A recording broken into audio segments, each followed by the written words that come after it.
the same lump to make one vessel unto honor, one to dishonor, he's now going to, when it says the same lump, the Jew and the Gentile are both spiritually dead. They're the same lump. The Jewish person is no better than the Gentile person. They're all spiritually dead. But in order to get Jesus into the earth, he's taking one part of this spiritually dead lump and making it Israel to get Jesus into the earth.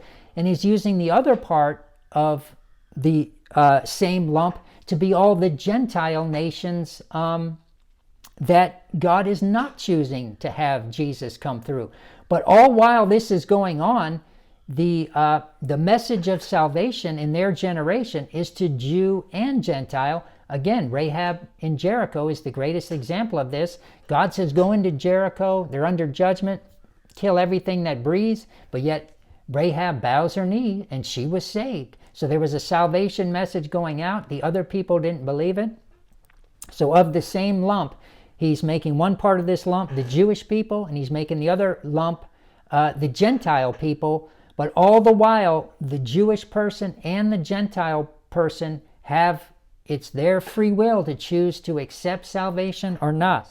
How God used Jew and Gentile in the Old Testament. When the Jewish people rebelled, God would raise up a Gentile king to come in and judge them. But that Gentile king would get too big for his britches and say, oh, I'm the mighty one. My gods are greater than the God of Israel, because look, I'm dominating Israel. But then God would raise up somebody in Israel to set them free, and then they would begin to dominate the Gentile nation. So there's all this back and forth in the Old Testament of judgment and salvation, all with the goal of getting the Jewish people and even the Gentile people God is using to judge Israel, getting them all to bow their knee. God is always doing whatever he can to save everyone in every generation. Romans 10:19. But I say, did not Israel know? First Moses says, I will provoke you to jealousy by them that are no people, and by a foolish nation will I anger you. And of course, in the Old Testament, that was being judged by a Gentile nation. But now in the New Testament, the foolish nation will I anger you is the church, is the church made up of people who used to be Jew and Gentile and now are children of God. But Isaiah verse 20 is very bold and says, I was found of them that sought me not. I was made manifest unto them that asked not after me. So think about all the grace coming on the Gentiles through the gospel. So here all through history, it was the Jews were the chosen people. But now all of a sudden the gospel is like thrown open, to all the Gentiles. And of course, salvation was always being offered to the Gentiles. But this is what a Jewish person has a hard time understanding, is that this is what Isaiah was talking about when he says, I was found of them that sought me not. I was made manifest unto them that asked not after me. Meaning a bunch of Gentile nations that didn't care anything about God. The gospel message just freely goes out to them. They accept it, get born again.